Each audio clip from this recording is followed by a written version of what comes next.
Hola, hola, buenos días, buenas tardes ya. 1:18 de la tarde, hoy es sábado 11 de octubre de 2025 y estamos haciendo el programa 41, semana 41 de Pregonando Ideas por la Cultura del Pueblo en este año que ya está en la recta, del último trimestre de este año. Y bueno, nos toca aquí en Educar para Transformar. Este mes de octubre he definido que vamos a conversar con compañeras, colegas y también de otras disciplinas sobre la educación y sobre todo sobre la educación superior que, como siempre, en todo momento, se encuentra en fase de crisis, crisis de las crisis en plural. Y bueno, este 2025 en el caso de Panamá, vaya que no dista de la región, aquí lo vamos a conversar de nuestra región centroamericana. Tenemos situaciones que transversalizan toda la actividad académica, investigativa, de extensión, de conexión de nuestra universidad con la sociedad, con nuestras sociedades. Cada vez parece que se hace más complejo por distintas circunstancias, entre ellas, aquí lo vamos a hablar, el tema de cómo se asignan los presupuestos a nuestras universidades desde el Estado, ¿no? Muy a propósito, profeso cada vez menos recursos para nuestras universidades. También vamos a revisar, que hay que decirlo, y estamos en la responsabilidad de hacerlo como intelectuales y como mujeres de estos tiempos, y también el uso que se le da a los fondos que se le asignan a nuestras universidades, eh, los niveles de corrupción que han permeado a nuestras instituciones de educación superior y que es también normalizándose, hoy desdibujan esto que llamamos universidad, esto que llamamos institución de educación superior para la transformación de los pueblos, ¿no? Para la construcción del pensamiento crítico. La semana pasada tuve una conversa interesante con invitadas de mi grupo de trabajo de Claxon, pero hoy voy a conversar con dos amigas de este programa, amigas personales, colegas de varios andares del feminismo centroamericano también, y de todo aquello que nos soñamos nosotras tres y que vamos allí en el camino a pesar de las distintas circunstancias personales, familiares y de nuestras realidades académicas en nuestro país, en nuestros países, perdón. Allí le vamos buscando cómo tejer desde los distintos espacios.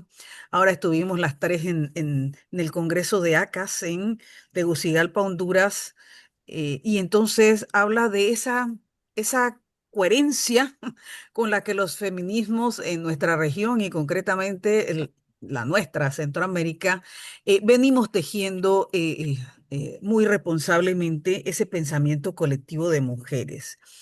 Y hoy vamos a hablar de universidad y de mujeres. Por eso las invité a ambas, a Ana Silvia Monzón, amiga hermana de Guatemala, y a Karina Gregory, amiga de El Salvador. Bienvenida, Ana, una vez más, que tú casi que ponchas todas las semanas, Ana.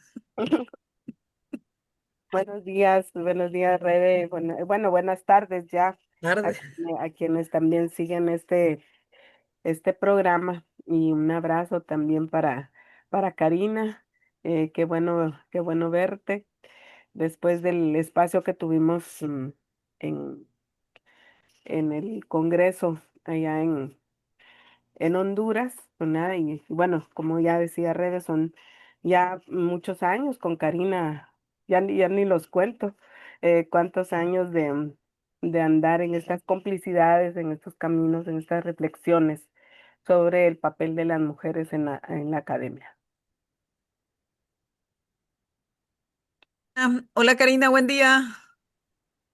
Hola, un gran gusto poder compartir este espacio con ustedes. Siempre es una gran alegría verlas, escucharlas y también compartir con quienes van siguiendo tu programa. Muchas gracias por la invitación. también has participado varias veces. Bueno, este programa desde hace ya algunos meses es dominguero, porque bueno, es un día como para que algunos y algunas, desde las distintas actividades que estén realizando, pues sintonizan y si no, queda allí permanente en el tiempo. Yo hago las cosas para después. Creo que la inmediatez no es lo que debe ser nuestro norte. Entonces, bueno, en esa filosofía me encontrarán siempre, los que me conocen y las que me conocen. Bueno, Pregonando Idea por la Cultura del Pueblo inició así como en una idea de esas muchas que tenemos las feministas de tener una voz, bueno, en un espacio de comunicación. Empezó en Radio Estéreo Universidad. Muy tempranito se me unió en ese proyecto un amigo, un hermano, Sebaldo Inahuinapi, desde Portugal. Y luego por circunstancias de la vida que allí están superando, él y su compañera, es probable, ciertamente, así son las cosas de la vida. De seguro el próximo año estará de vuelta Sebaldo con eso superado. Y luego en el camino en mi grupo de trabajo, una vez propuse la idea de que el tema de la comunicación alternativa fuese parte del eje uno de mi grupo Praxis Emancipatorias, Bienes Comunes y Metodologías decoloniales, artes globales, porque estamos haciendo, hombre, eso, esa deconstrucción, ¿vale? De metodologías justamente y la comunicación alternativa sí o sí tiene que formar parte de este nuevo esquema desde esos espacios académicos en los que participamos, como es el caso de Claxo. Y entonces abrazaron mi propuesta que ya venía pues en sus primeros años y ahora ya tiene 2 años con mi grupo de trabajo. Ahora a fin de año estamos, bueno, en noviembre ya estamos presentando informe final de este segundo periodo. Bueno, yo estoy en mi segundo periodo de ese grupo de trabajo y vamos en una línea, de hecho, para un cuarto proceso porque ellos ya venían de uno anterior. Están en el tercero. Ahora vamos para un cuarto proceso porque las dinámicas humanas, sociales, culturales, no son posibles ni entenderlas, ni mucho menos también ir instrumentalizando esos esfuerzos colectivos, esos tejidos, sino en el tiempo.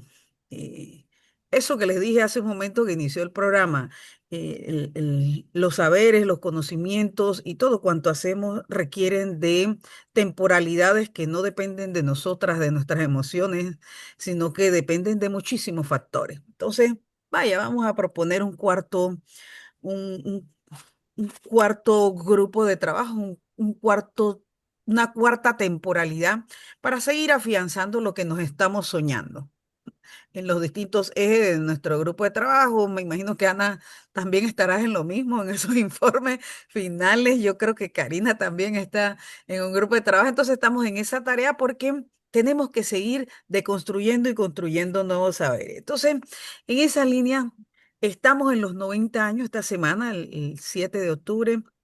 Llegamos a los 90 años de fundación de la Universidad de Panamá, la primera casa de estudios superiores en Panamá, y dije, voy a hablar de la universidad como institución el mes de octubre y vamos a tener con amigas, amigos, para hablar de este tema y, bueno, de otros que deben que deben formar parte de esta universidad del siglo XXI. Y por eso vamos a arrancar el programa hablando de que 9 décadas después, en el caso de Panamá, y que no dista de las realidades de Guatemala y de El Salvador, sí que hay aciertos, sí que hay acumulados, pero también hay retrocesos en algunas prácticas que atentan justamente contra eso que es la universidad del pueblo. Esos principios de defensa de valores, de la defensa de la construcción de pensamiento crítico desde quienes tienen la moral para ello, justamente en las esferas de nuestra universidad, de nuestras universidades. Pero sucede que a 9 décadas, a 10 o a las que sea que tengan nuestras universidades, realmente tenemos que hacer la reflexión y la autocrítica de lo que venimos haciendo en nuestras universidades y en el caso también de los feminismos, el por qué tenemos que preguntarnos, muchachas, compañeras, por qué hay universidades en nuestra región centroamericana que se resisten a que tengamos una rectora mujer. Entonces, yo la verdad que voy a arrancar con Ana Silvia porque me gusta de lo más duro y acre hasta lo, digamos, em, menos, em, una palabra que no sea tan compleja, digamos que eh, lo más agradable para entender el por qué tenemos que defender nuestra universidad, a pesar de lo que hoy representa ella misma para nuestra sociedad y nuestros pueblos. Bienvenida, Ana Silvia. Gracias, gracias, Reves. Bueno, también yo creo que hablar de las universidades es una historia larga. En el caso de Guatemala, la Universidad de San Carlos, que sigue siendo la única universidad pública, surgió en 1676. Es tricentenaria, bueno, tiene 340 y algo de años. En esos 300, en esos siglos, la universidad nunca ha tenido una rectora, ha tenido muy pocas decanas. Es decir, que la universidad ha atravesado muchísimos procesos, ¿verdad? Como sabemos, las universidades surgieron coloniales en el caso de América Latina y el Caribe. Son ideas que vinieron, ¿verdad? Del otro lado del mar. Pero del otro lado del mar incluso, ¿verdad? Son más o menos 1100 por ahí, que se fundan las primeras universidades con esa connotación. Ahora también circula mucho la versión de que una de las primeras universidades fue fundada por una mujer allá en el Oriente Medio, lo cual, como siempre, se ha ocultado, pero ubicándonos en la realidad de Latinoamérica y de Centroamérica en particular, las universidades surgieron con esa marca, ¿verdad? Colonial, patriarcal, por supuesto, y de clase, ¿verdad? Quienes podían tener acceso a las universidades eran una minoría.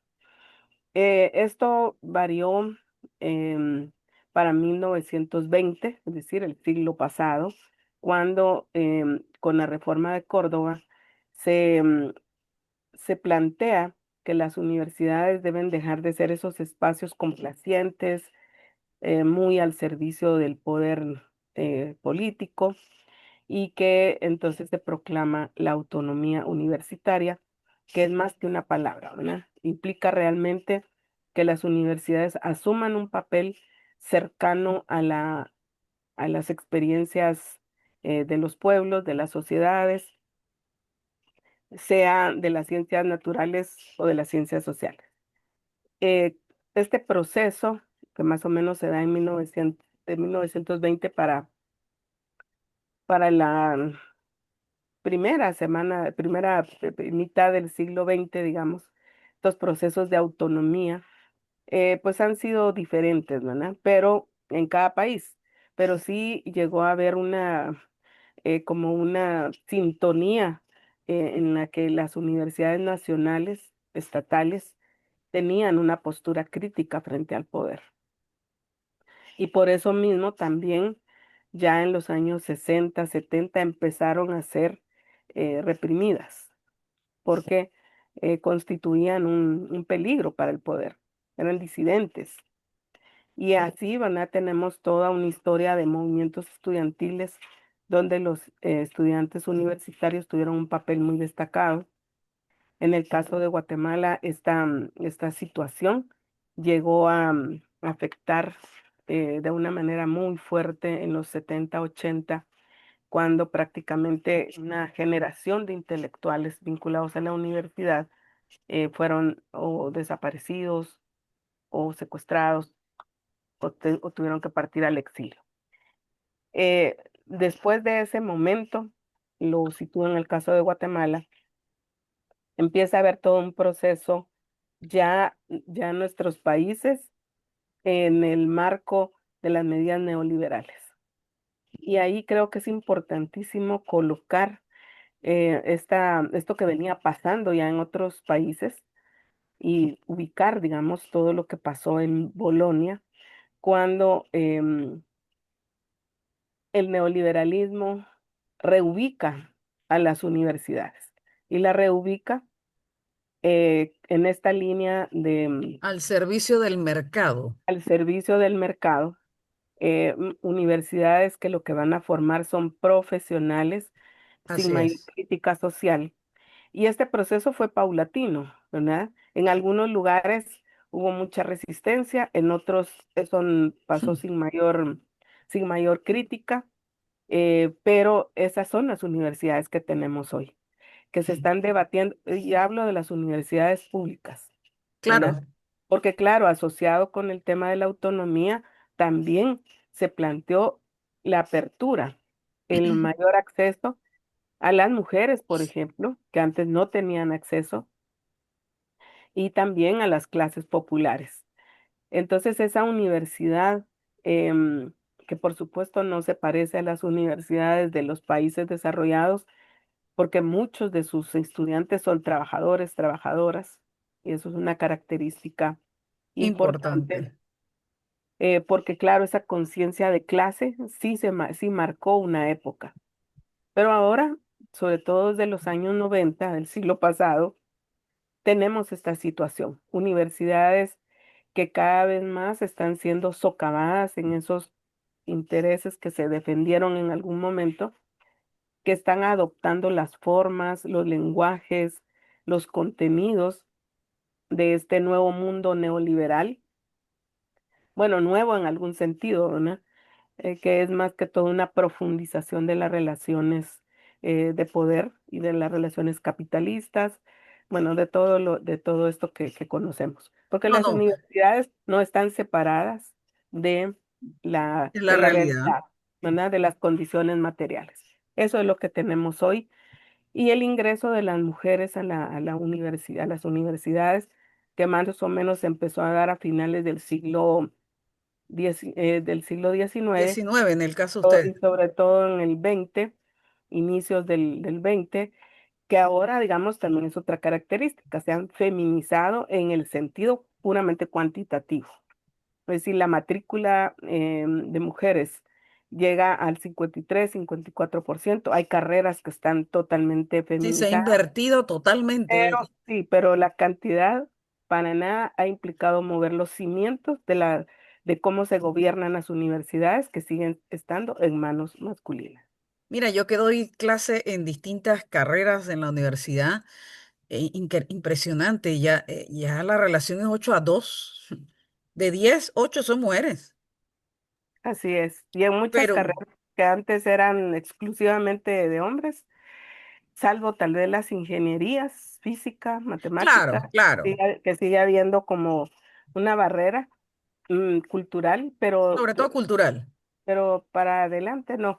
Y sí quisiera marcar otra cuestión en el caso de Guatemala, y es el escaso ingreso de los pueblos indígenas, ¿verdad?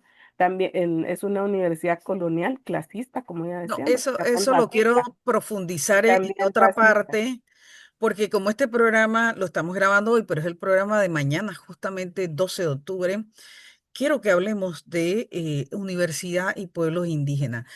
Y vámonos con Karina, porque Karina, ¿cuál es la realidad del Salvador hoy a 2025? Bueno, pues en el caso de Salvador, vamos en una trayectoria similar a lo que ya Ana Silvia planteó y en tiempos similares, ¿verdad? Porque en el caso de Salvador, pues estamos con una universidad pública, la Universidad de Salvador, la única, que se fundó en febrero, el 16 de febrero de 1841, es decir, que ya tiene una trayectoria de más de 184 años de existencia Y pues sin duda en este momento, pues sabemos, igual que en el resto de universidades, ¿verdad? En su desarrollo van teniendo pues poca matrícula de las mujeres al inicio, precisamente por esas barreras, ¿verdad? Que hemos ido encontrando históricamente y que pues las mujeres van incorporándose más tarde a las universidades, pero justamente de igual manera durante el siglo XIX acá se van enfrentando también desafíos que desde ese momento pues ya han venido quizás profundizándose en el sentido de, por ejemplo, inestabilidad política, ¿verdad? Pero también las limitaciones económicas y de desarrollo que sabemos que han enfrentado nuestros países en este periodo también. Y pues vamos viendo que posteriormente, ya en términos de cerca de unos 80 años después, vamos encontrando el surgimiento también de universidades privadas, ¿verdad? El caso de la Universidad Centroamericana José Simón Cañas, que es donde yo trabajo, ¿verdad? En el departamento de Sociología y Ciencias Políticas, pues justamente este 2025 estamos cumpliendo 60 años de vida universitaria. Entonces, como vemos, hay una gran distancia para el surgimiento de estas eh, universidades que sabemos que tienen una dinámica totalmente distinta, ¿verdad? En términos de su naturaleza y también, aunque en el inicio, pues tuvimos también ya eh, esta trayectoria de un compromiso social, ¿verdad?, por el desarrollo, pero vamos viendo que pues van teniendo distintas trayectorias, distintos énfasis en términos de formación académica, ¿verdad? De igual manera, con esta visión que tú nos planteabas, ¿verdad?, sobre el cambio, un fuerte compromiso en términos de cómo ir analizando, ¿verdad? Estas principales dimensiones que van marcando la realidad, tanto en lo económico como en lo político. ¿Qué sucede, por ejemplo, en términos de el cambio que se va gestando desde los sectores populares en nuestras sociedades, ¿verdad? En el caso de El Salvador, por ejemplo, el campesinado, sectores obreros, ¿verdad? En inicios del siglo XX, que van también generando esas condiciones para tener posteriormente un conflicto armado, en el que también, hablando de la universidad pública especialmente, pues vamos a encontrar un fuerte protagonismo en términos de cómo se va gestando también este pensamiento que es crítico frente a la realidad y que va siguiendo también desde la formación política, ideológica, el tipo de planteamientos que buscaban precisamente generar escenarios alternativos, ¿verdad? Y otros horizontes en términos del desarrollo de nuestros pueblos. Y en ese sentido, pues vamos a ver que en el caso de la universidad pública, la Universidad de El Salvador, que hay que decir que también cuenta con campus en distintas zonas del país, campus multidisciplinarios que operan con autonomía, ¿verdad? Aunque siempre con el vínculo de las autoridades centrales en la ciudad capital, pero pues vemos que hay una ampliación en términos de cobertura al territorio nacional, pero también esto pues va marcando canales para poder ir comunicando y ampliando también este movimiento, ¿verdad? Esta movilización que se va dando también en espacios académicos para ese contexto que se va volviendo cada vez más convulso para los años 80, ya en el siglo XX, ¿verdad? Donde enfrentamos, al igual que Guatemala, pues un conflicto armado. Sin duda, las aulas universitarias han sido precisamente un espacio para ir sembrando esa semilla, ¿verdad? Crítica, que va también buscando precisamente a través de los espacios educativos generar también sensibilización, conciencia sobre esas desigualdades profundas que van marcando nuestra historia, que pues es algo que vamos compartiendo no solo como región centroamericana, sino también latinoamericana en términos de estas desigualdades que van surgiendo precisamente de estos procesos eh, de coloniaje, ¿verdad? Y que van marcando también cómo se va enfocando este caminar en términos educativos. En el caso de El Salvador, pues sí hemos tenido una mujer rectora, ¿verdad? La doctora María Isabel Rodríguez, que pues ha sido una académica que ha dejado una huella muy importante en términos de la educación salvadoreña, ¿verdad? Ha sido una académica doctora de medicina, ¿verdad? Muy reconocida a nivel internacional en términos de la Organización Panamericana de la Salud también, pero en su gestión pues también marcando este paso para el cambio, ¿verdad? En términos de la gestión académico-administrativa, ¿verdad? Con la renovación del campus, por ejemplo, pero también con un fuerte compromiso por la calidad educativa. Entonces, esto lo vemos como una huella importante y es una mujer que ha ido también modelando fuertemente en términos académicos a muchas generaciones. Y pues vamos viendo que también estos cambios importantes, llegar a tener una mujer rectora, pues sin duda generan también reacciones, ¿verdad? Y pues posteriormente, a pesar de que esta experiencia de poder abrir la universidad a una rectoría de ¿En una qué mujer. periodo fue rectora? Disculpa, Karina. Fíjate que fue esto en el 2007, me parece, al Ah, 2000, ya te confirmo, pero más más reciente, ¿verdad? reciente, sí. Pero estamos viendo acá que tenemos también con esta apertura que ella hace para la formación también de nuevos espacios para mujeres en la administración académica universitaria. Tuvimos un proceso electoral posterior que digamos, esta dinámica de las universidades electorales de las universidades públicas también fue ganado por otra mujer, ¿verdad? Pues ese triunfo no se le reconoció, sino que se buscaron los mecanismos para Mm. invalidar, ¿verdad? Ese gane. Entonces tuvimos una continuidad de rectorías masculinas pero que pues nos van mostrando, ¿verdad? Ese tipo de resistencias de las que hablo, que vamos viendo que pues se van manteniendo hasta el presente.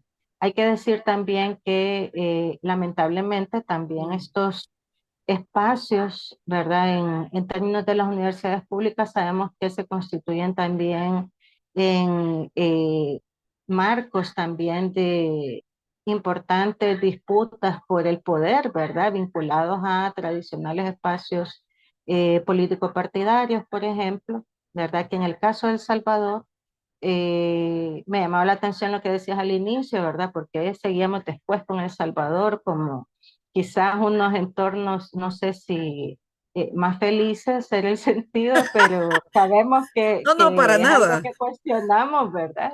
Porque justamente en la universidad es un espacio donde se ha buscado llegar justamente para buscar los respaldos electorales, ¿verdad? Y este, pues, fue el caso también de el actual gobernante, ¿verdad? Que, pues, en la universidad, al igual que en toda la sociedad, pues, puede observarse cualquiera de nuestras universidades, ¿verdad? Esta misma tendencia, ¿verdad? Simpatía de este respaldo que vamos encontrando todavía en las encuestas hasta el día de hoy, ¿verdad? Desde que Bukele se promovía como candidato presidencial, ¿verdad? Y llegando al poder desde el 2019 a la fecha en un segundo mandato que a pesar de que él va diciendo, ¿verdad? Se asume dentro de también los resultados de la voluntad popular. Sabemos que en este segundo proceso electoral se lanza con una propuesta de reelección que es inconstitucional y que pues está viciado, ¿verdad? Va marcándose por diferentes irregularidades en los procesos electorales. El espacio de la universidad pues ha sido también un espacio para ese tipo de disputas y respaldo, ¿verdad? Que sabemos que como parte de este papel de esta institución educativa pues juega un importante rol en términos de la formación ideológica, ¿verdad? Cultural. Entonces, sin duda, pues esto es un desafío, ¿verdad? En términos de la universidad, a pesar de que La universidad de fue estos cambiando tiempos. también, fue cambiando también hasta el punto de abrir la puerta, ¿verdad? Para también ir calando, ¿verdad? Compleja la vida interna, ¿verdad? No, Sabemos pero es que mira, que justo tú has llegado vamos al a punto, encontrar Karina, que queremos en esta justamente. fase.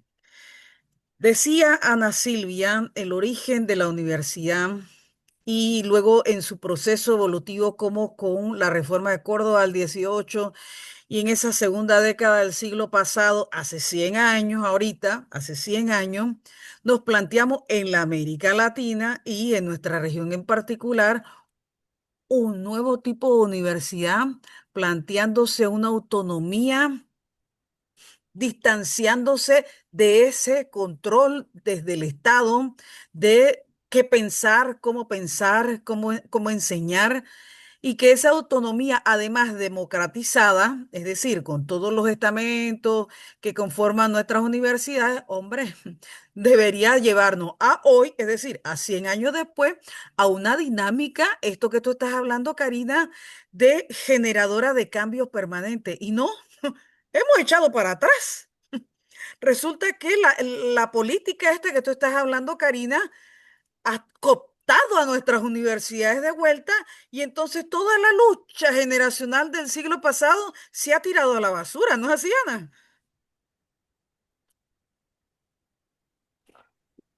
Así es, efectivamente. Yo creo que en términos de, por eso planteaba, ¿verdad? Este cambio que se marcó hacia los años 60, 70, cuando las universidades en la América Latina y en Centroamérica llegaron a ser muy contestatarias. Había, digamos, esta utopía de la transformación, del cambio, del horizonte que estaba ahí a la vuelta de la esquina, que se expresó en el conflicto armado, bueno, el eufemismo para decir lo que sucedió en nuestros países, tanto en El Salvador como en Guatemala, luego también en Nicaragua con otras características, menos en Honduras, digamos, en Costa Rica, que hasta hace muy poco era una excepción, ¿verdad? Por su Estado de Derecho, y en Panamá, que pues también ha sido que bueno, yo qué diré, pero sí plantear, ¿verdad? Panamá ha sido una situación que va Muy muy particular, singular, ¿verdad? Porque va singular. entre esa invasión estadounidense, ¿verdad? Que se mantuvo tanto tiempo y Ah, mira, es que lo que y pasa es que que los permeó. historiadores, y qué bueno que lo mencionas solo para, disculpa que te interrumpa. Tuvimos un enclave colonial de 100 años, hombre, de 97 años que, vaya, nos imposibilitó la fundamentación de las instituciones sociales, vaya. Eso hay Y, que decirlo. y esa impronta, digamos, es la que va moldeando a las instituciones y a las sociedades, por supuesto, ¿verdad?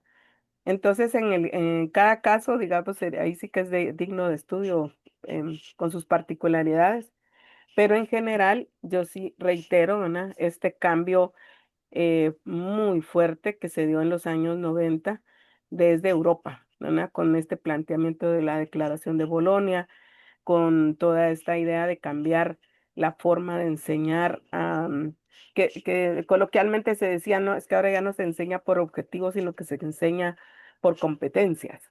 Pero tras ese término estaba oculto, digamos, o no, o tal vez no tan oculto, todo este planteamiento de formar personas con un pensamiento uniforme. Y yo aquí, digamos, también quisiera colocar una idea, porque mientras tanto ha habido muchos avances en el mundo y ahora ya no se habla, y esto tiene que ver, pues, por supuesto, con el pensamiento decolonial o descolonial, cuando se plantea no hay una universidad, el mismo término de universidad es cuestionado porque ya no, ya universidad estaba vinculado a lo universal y lo universal es profundamente patriarcal, racista y colonial y capitalista.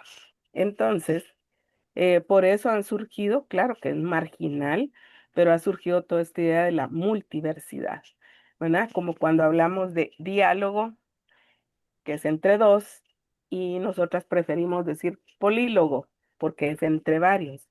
Bueno, lo mismo sucede con los espacios universitarios, que ya, digamos, hay ese cuestionamiento a un pensamiento único, y creo que las feministas han sido el grupo más contestatario al respecto.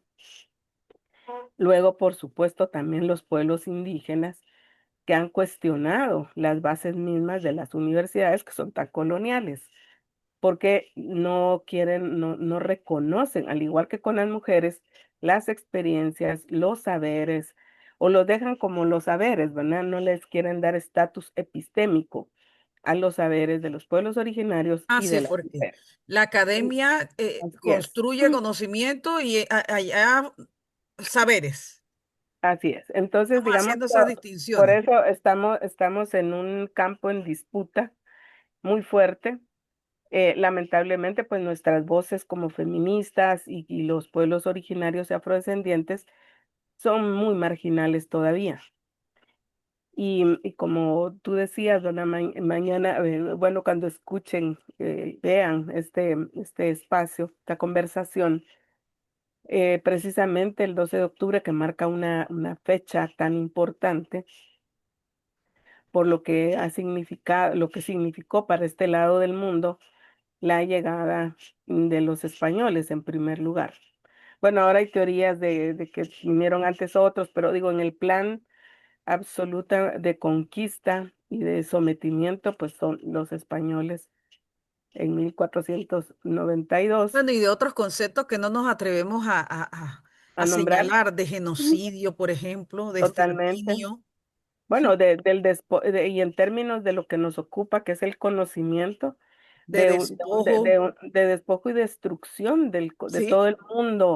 todo el mundo de conocimiento que tenían los pueblos originarios y que afortunadamente todavía persiste y todavía a partir de ahí se ha ido reconstruyendo muchísimo, ¿verdad?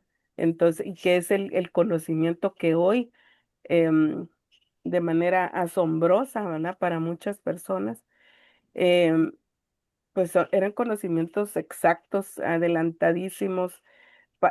Se dice adelantados porque los otros venían atrasados, Sí, ¿verdad? porque estaban atrasados, eran ellos. Entonces, yo creo que esta otra discusión, tal vez más amplia, más filosófica en términos de qué es la universidad o que para dónde deberíamos de ir, ¿verdad? Que es esta idea ya no de lo universal único, Sino porque lo que marca es la experiencia particular de un grupo humano que son los hombres como género. sigue siendo así. Bueno, entonces digamos que ese es como la disputa. Y ya colocándonos en el otro plano, que es el político, que también nos ha planteado Karina, Karina, por ujú. supuesto, uno de sus rasgos es ese, ¿verdad? Como las universidades, eh, que con la reforma de Córdoba lo que se proponía era separar totalmente lo académico de lo político, porque lo político es El más, Estado, claro. sí, pero también es más inestable, digamos. Eso se rompió Y entonces por distintas formas y distintas vías se ha ido cooptando. En el caso, siempre que puedo hago esta denuncia. En el caso de Guatemala es una cooptación total.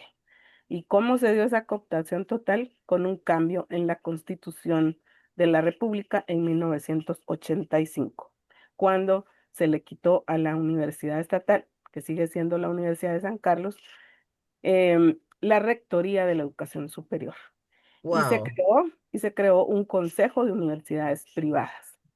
Entonces, esta pérdida de espacio em, social, simbólico y político de la universidad estatal, por supuesto, ha ido provocando una precarización No, ya y vemos una, las consecuencias, y pues. una politización en el mal sentido, ¿verdad? Porque hay la politización en el buen sentido, pero aquí en el mal sentido de tener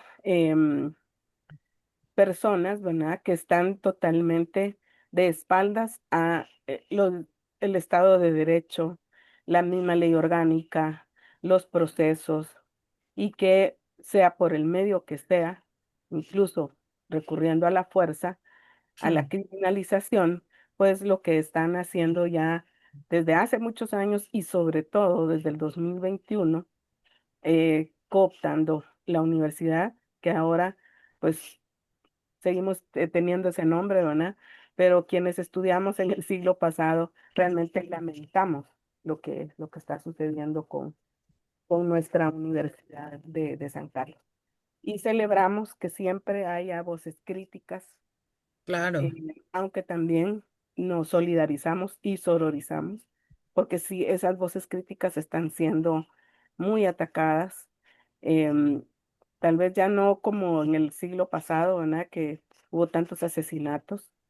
Ahora es otra forma, es la muerte civil, es el colocar a las personas en estos procesos de criminalización que no los dejan vivir, ¿verdad? Y que muchos tienen que irse al Terrible. exilio. Son otras formas, tal vez más, no sé. Bueno, todas son una violencia institucional muy marcada que creo que es importante seguir diciéndolo, de seguir visibilizando. Mira, a esto que tú nos has descrito muy bien, Ana, que no es la realidad única de la universidad en Guatemala, hay un aspecto importantísimo que atendió Karina hace un momento y tiene que ver con ese factor cultural que señala Karina, que dentro de nuestra universidad, y ella dice concretamente la Universidad de El Salvador, hoy no logra desde esa institución, esa población, sean docentes, estudiantes, el cuerpo administrativo, no logran identificar frente al gobierno de Bukele culturalmente l- l- lo que significa esa dictadura y ese modelo, ¿va? Agresor que representa Bukele y su gobierno. O sea, simplemente culturalmente ha habido un vasallaje tan tremendo que a esas reflexiones tenemos que apuntar, lo que dice Karina, ¿cierto? Acá a mí me gustaría quizás agregar, ¿verdad? Ciertamente no podemos perder de vista que tenemos ya un largo recorrido autoritario, ¿verdad? Que pues ya está, digamos, normalizada esa violencia, ese abuso de poder en nuestros países y, por supuesto, en estos procesos de cambio político, pues esto lo encontramos también como un elemento fundamental y en ese sentido, pues también con el énfasis, ¿verdad? En términos de la educación superior pública, ¿verdad? Sabiendo que es el espacio educativo al que principalmente van a tener acceso quienes están en la condición socioeconómica más vulnerables, ¿verdad? Que hay que decir también que estas universidades públicas pues han dejado también de ser, eh, digamos, quienes van a abrir este espacio. No toda su población sigue siendo, digamos, de escasos recursos, no se está privilegiando dar ese espacio de educación a la población que no tiene las condiciones para pagar una universidad privada, sino que también a esta universidad pública están llegando personas que en condiciones de privilegio están dejando fuera, ¿verdad? A quienes primero deberían tener estos espacios. Si bien es cierto que mayoritariamente vamos a encontrar a esta población, pero vamos encontrando también estas, eh, digamos, contradicciones, ¿verdad? Que sabemos que ha sido como un énfasis histórico en términos de la universidad pública. Pero también me parece que es importante, bueno, la precisión, ¿verdad? Que me preguntabas el periodo en el que fue rectora María Isabel Rodríguez, fue de 1999 a 2007. Tenía en mente el 2007, que es cuando ella cierra, y hay que decir también que fue ministra de Salud, ¿verdad? Después de haber sido rectora. Y fue la tercera mujer graduada de la universidad de la carrera de medicina, o sea, de las primeras mujeres que se gradúan, ¿verdad? Y pues digo, la población va ampliándose, ¿verdad? La demanda es grande y hoy por hoy pues es una universidad que pues ha tenido un desfinanciamiento por un par de años, ¿verdad? Sabiendo que es algo que ingresa en el presupuesto general de la nación, ¿verdad? Ha sido una responsabilidad que no se ha cumplido a cabalidad por parte del gobierno en términos de lo que le corresponde para funcionamiento. Y en esas condiciones, pues, como ha sido siempre, ¿verdad? La universidad ha venido resistiendo, eh, siendo la principal institución también reconocida en términos de las evaluaciones internacionales que sabemos que están en esta misma lógica, ¿verdad? Que ustedes ya mencionaron, ¿verdad? Orientada por los centros de conocimiento a nivel global, ¿verdad? Que está en la lógica de también marcar estas desigualdades en términos de países que están, dependiendo de los enfoques con los que trabajemos, pues marcando el desarrollo de la educación, ¿verdad? Desde países centrales, desde países desarrollados. Sigue reconociéndose esta universidad pública como la que ha tenido hasta hace muy poco, ¿verdad? Siempre el primer lugar, digamos, como institución en términos de su calidad educativa, en términos de los avances de investigación, a pesar de esto que es un juego también de bloqueo y debilitamiento, ¿verdad? En términos de lo que ha significado social y políticamente a la Universidad de El Salvador. Ha sido una fuerza importante en términos de incidencia también, en términos de cómo se abona a la visión de la realidad, el desarrollo, pero aquí además, por el énfasis que estamos agregando, ¿verdad? ¿Qué sucede con el manejo, ¿verdad? En términos de las relaciones de poder?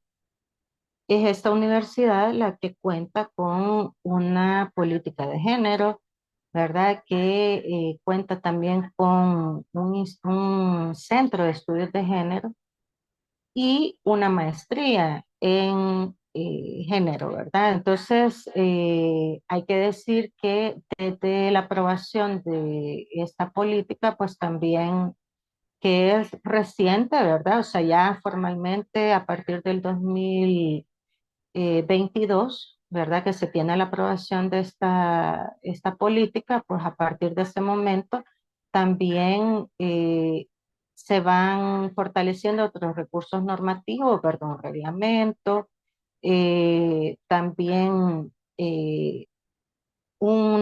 la incorporación de los enfoques de género en los planes de estudio, toda esta dinámica en relación a la institucionalización del enfoque, ¿verdad? En términos de la currícula y también cómo se va incorporando en términos de cómo se va llegando a la comunidad universitaria en términos formativos, ¿verdad? Y ampliando el conocimiento sobre este tipo de planteamientos, elaboraciones, discusiones, cuestionamientos y por supuesto posicionamiento político, ¿verdad?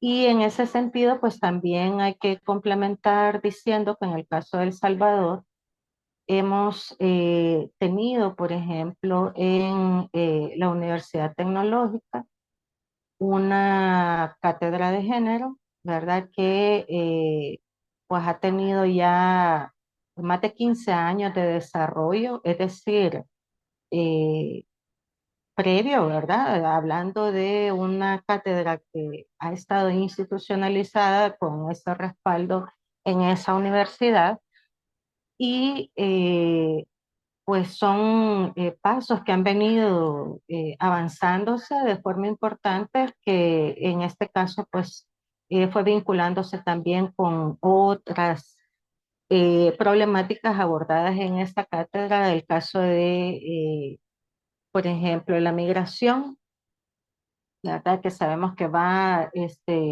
marcando también las dinámicas sociales en la región centroamericana y pues ha venido sosteniéndose ya por un buen rato. En el caso de la UCA todavía no contamos con una política de género, ¿verdad? Sí se han venido haciendo y esto hay que incorporarlo también, pienso en la discusión sobre la universidad, cómo se ha venido trabajando quizás más autónomamente la parte de investigación, ¿verdad? En términos de los estudios que ya por buen rato, ¿verdad? Cerca de unas 2 décadas estamos encontrando eh, ya claramente definidos, ¿verdad? No solo en El Salvador, sino también en la región centroamericana que pues era algo que se retomaba, por ejemplo, con ocasión de las discusiones alrededor del Bicentenario, en los que se fueron organizando también distintos espacios de discusión académica alrededor de los aportes de las mujeres en ese sentido, ¿verdad? También académico, investigativo, docente, ¿verdad? Y pues ahí vamos encontrando a grandes maestras que hemos ido recuperando un poco en este esfuerzo de vincular, ¿verdad? A sociólogas académicas en la región centroamericana que pues vayamos de alguna forma aportando a ir reconstruyendo estas genealogías que son tan importantes, ¿verdad? Para que podamos identificar esos aportes. Entonces, quería comentar estos elementos Claro. adicionales también para que veamos que hay otros esfuerzos, ¿verdad? Que ya luego vienen a sumarse en iniciativas que van posicionando, por ejemplo, a las mujeres, en el caso salvadoreño, también en Guatemala, también en Honduras, eh, por supuesto en Costa Rica, en Panamá, sobre el quehacer de las mujeres en el campo científico, que creo que es otra discusión que también merece su espacio, ¿verdad? Porque sigue siendo una disputa, ¿verdad? De lo que ustedes ya han mencionado en términos de qué reconocimiento o no, ¿verdad? Se da a ese producto, ese resultado de la investigación de las mujeres, ¿verdad? Cómo se categoriza, cómo se discrimina, ¿verdad? Y cómo vamos encontrando también estas desigualdades y estas disputas en los espacios académicos, ¿verdad? Y ese Donde espacio es el más complejo. El que decía Ana es Silvia, la disputa epistémica realmente nos lleva a nosotras tres que estamos acá, pero también a muchas compañeras en los espacios académicos, de investigación o de esfuerzos en la sociedad a través de organizaciones de todo tipo, en que sí que nos encontramos hoy, en el caso de Panamá, por eso aprovecho esto de los 90 años, que somos de los de la experiencia de la universidad, como dice Ana Silvia, que por ahí tenemos que empezar la discusión del concepto y de lo que ella debe significar hoy, romper con ello, decolonizar ese espacio de construcción de pensamientos diversos. Les decía que el tema epistémico creo que es la tarea como prioritaria que debemos hacernos, porque como dices tú, Karina, espacios de construcción para la disputa del poder a lo interno de lo que hoy denominamos universidad ha ido evolucionando. En el caso de la Universidad de Panamá existe un Instituto de la Mujer, ¿vale? Que atiende los estudios de la mujer. Ya han habido diplomados, hay una maestría, dos maestrías se han dado, o tres creo, allí a través del Instituto de la Mujer con el tema de género. Y hemos ido desde distintos espacios en la universidad, un poco forzando, ¿no? Mismo caso, me imagino, Ana Silvia, cómo ha sido eso terrible en Guatemala, que Bueno, bueno, la Universidad de Guatemala ha tenido de alguna manera que desde afuera, y eso tengo que decirlo con propiedad y contigo directamente, de una entidad como Flaxo Guatemala, que le ha ido dando como ese empuje a que sí o sí tengan que ir asimilando que la existencia de, vaya, esas otras formas, pero de allí a que a lo interno de esa universidad ya es otra cosa, ¿no? totalmente. Yo creo que paradójicamente, a finales de los 80, inicios de los 90, que estaba sucediendo esto con las universidades como concepto, como espacio, como institución en el mundo y enfocándonos en Centroamérica, empezó todo un proceso de discusión desde el feminismo, ¿verdad? Para entrar a la academia. Esto ya se había dado en Estados Unidos, un poquito en México, estamos hablando de finales de los 80, también estaba iniciando, pero más que nosotras. También en Costa Rica, donde también ya había habido un poquito más de avance. Y en las demás universidades centroamericanas, pues como siempre lo digo, fue el subprograma de estudios de la mujer del Consejo Superior de Universidades Centroamericanas el que promueve, ¿verdad? Una estrategia para crear comisiones de estudios de la mujer en cada universidad. Y esto con el objetivo más allá de crear lo que le llamaban entonces una masa crítica.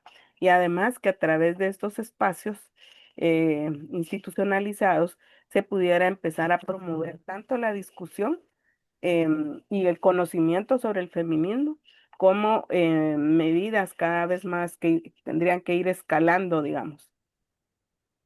No en todas las universidades eso fue posible. En el caso de Guatemala, se creó una primera comisión de estudios de la mujer que después se denominó Comisión Universitaria de la Mujer.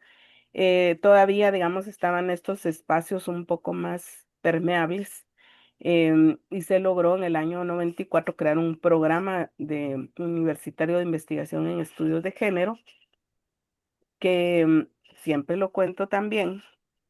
En ese momento, estoy hablando del año 94, ya hace 31 años, la primera propuesta era que se llamaba Estudios de la Mujer, pero las autoridades dijeron, bueno, si no se llama de género, pues no lo aprobamos.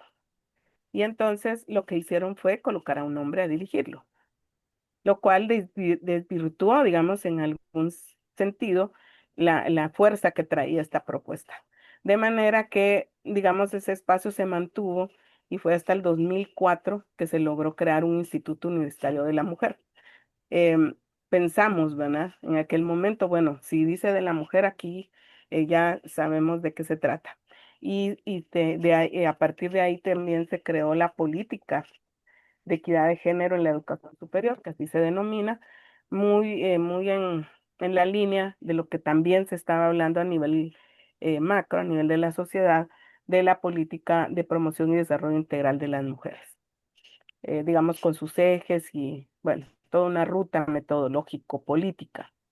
Lamentablemente, también es un espacio que ha sido cooptado, ¿verdad? Como toda la universidad, y sobre todo porque depende de la rectoría.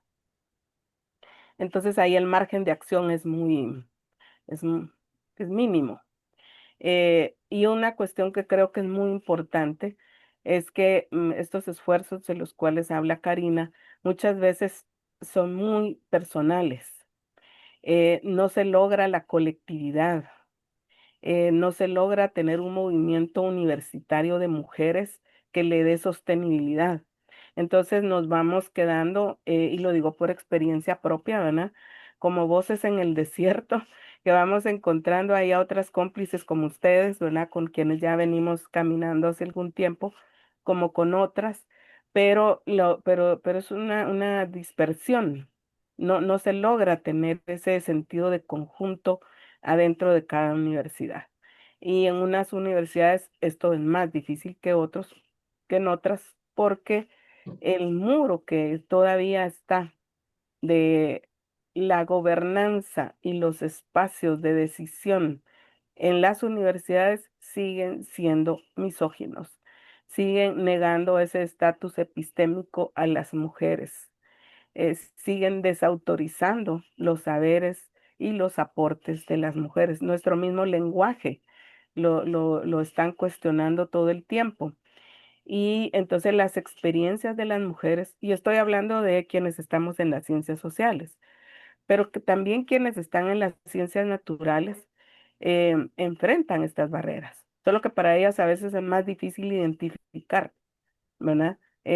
También para muchas científicas sociales, ¿verdad? Porque ahí sí tienes que tener una mirada feminista para poder comprender cómo son esos mecanismos de poder institucional, simbólico, em, y cómo actúan, ¿verdad? Y cómo van actuando para separar a las mujeres, porque los espacios se van convirtiendo en algo tan em, de privilegios, digamos, ¿verdad? Que entonces hay una disputa entre las mismas mujeres. Es un proceso complejo, es doloroso de admitirlo, pero es la realidad. Por eso no logramos tener un movimiento universitario feminista, creo yo, me atrevería a decir, en casi ninguna universidad. Y si no tenemos eso, y digamos, recientemente yo hice un artículo, una que se llama Cartografía de las acciones feministas en la Universidad de San Carlos, que es una historia que tiene 30 años, 35 por ahí. Y claro que ha habido muchos brotes de organizaciones de estudiantas, porque claro, al ser más estudiantas, van enfrentando problemáticas como el acoso sexual, eh, que, que, que bueno, es algo tan difícil de enfrentar. Em, y estas organizaciones de mujeres estudiantas traen mucha fuerza, pero no se sostienen en el tiempo, ¿verdad? Tal vez están un año o dos, pero luego las mismas lógicas de que se quieren graduar, pues impide que esto se sostenga. Y no hay entonces un trabajo sostenido ni de formación feminista.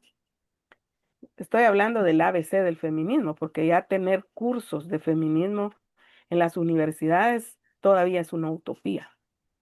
No, yo creo que es en todas, a pesar de que haya un instituto, a pesar de que haya un centro de estudios de la mujer, eso todavía está bastante lejano, ¿verdad? Que tengamos cursos en todas las carreras. Aquí de nuevo, ¿verdad? En unas universidades puede ser que se haya avanzado más que en otras, pero en general todo lo que tiene que ver con ni siquiera digamos feminista, con perspectiva de género, está todavía subsumido, oculto, invisibilizado, con escasísimo espacio, ya no digamos Espacio y presupuesto. recursos es lo que estaba diciendo. Y sin recursos, pues claro, ahí está la voluntad personal de muchas. Ujú. En el encuentro intergeneracional que tuvimos en el marco del Congreso de Sociología en En Tegucigalpa, Honduras. hace 2 meses, pudimos darnos cuenta, ¿verdad?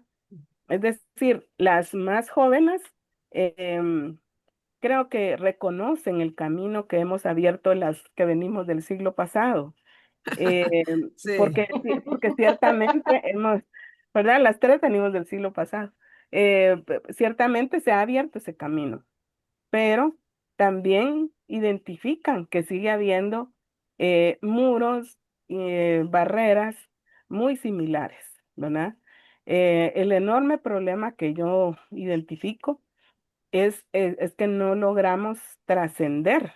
Bueno, está bien, este es el problema, pero ¿cómo le vamos a hacer? Porque eso qué implica organización. Mucha Y organización, la, así y la es. organización significa compromiso. Y Claro. ese compromiso en las actuales circunstancias en las que estamos sobreviviendo, ¿verdad? En la academia igual, porque las condiciones materiales tampoco es que nos permitan el lujo de poder dedicar muchas horas a la organización y movilización. Entonces, tenemos que Mucho reto. dar un paso más allá, ¿verdad? Y es lo que hemos venido tratando nosotras, y pues ya llevamos más de una década en esto y no logramos. Digamos que lo hemos logrado en el sentido, en nuestro espacio de sociología, pues ahora ya es impensable que en un congreso de sociología no haya un espacio para los estudios feministas, para el pensamiento feminista. Pero necesitamos que más sociólogas jóvenes, más jóvenes, se Bueno, pero incorporen. imagínate si la UNESCO en el 2025 todavía insiste en la construcción del pensamiento a través de los modelos de enseñanza con unos parámetros totalmente patriarcales del señor Morín. ¿Cuándo vamos a deconstruir eso, compañera? En realidad tenemos que ir allá a esas instancias y decir, mire, esto hay que deshacerlo porque no representa la incorporación, los reconocimientos de la identidad de la mujer en el pensamiento. O sea, es muy, muy complejo el momento en el que estamos. La lucha es por allá, en la superestructura donde se forman las ideas. Y que vaya, parece que eso no quieren que lleguemos a esa disputa, ¿no? Entonces Así estamos en es. situaciones complicadas, como bien lo plantearon ambas. Podríamos quedarnos 3 horas más, compañeras, pero estamos pasaditas del tiempo, para que sepan, unos minutos nos hemos pasado. Y qué interesante esta reflexión, porque desde el pensamiento feminista de nosotras tres, desde una institución que hoy tenemos que repasarla, revisarla para deconstruirla y rehacerla en función de estas realidades, de reconocimientos de esa otra parte de la humanidad que no está inmersa en ella, y que esa institución no puede seguir siendo y denominándose incorrectamente, como bien lo señalaste tú, Ana Silvia. No es una universidad, es una Diversidad. multiversidad, ¿verdad? Porque debe incorporar todos los saberes, que esos saberes son conocimiento y no solo los conocimientos esos que el sistema no establece. Entonces, redefinir la autonomía de la universidad es una tarea prioritaria para entender el momento en el que estamos del rescate de ese espacio cultural, de pensamientos que nos corresponde, en el caso de las mujeres, rescatar para las presentes y futuras generaciones, que hoy exigimos que cese la precarización de esa institución y que por tanto se le otorguen los presupuestos que se requieren para la misma, que los estudios de los temas de la mujer, vaya, y si se quiere los de género también, pero los de la mujer sean entendidos tal cual, y para ellos haya el presupuesto adecuado y todas las instancias adecuadas para que investiguemos los temas que nos competen. Dijo algo, Karina, que no puedo irme sin incorporarlo como un elemento clave. Entender que nuestras universidades públicas de nuestra región centroamericana, que habría sido hasta hace poco realmente concebida y entendida desde esa participación, desde ese ese actuar y accionar de los más pobres, de los de abajo, pero que ahora por situaciones propias de el desequilibrio y la crisis estructural del capitalismo ha orillado a sectores de eso que denominamos clase media a incorporarse a la vida universitaria en nuestras universidades estatales y que son un factor cultural que debemos incorporar en nuestros análisis. Es válido y gracias por traerlo, Karina, a esta discusión, pero sin duda no nos podemos ir sin eh, reconocer que en estos 90 años, más allá de que hayamos tenido en el caso de El Salvador una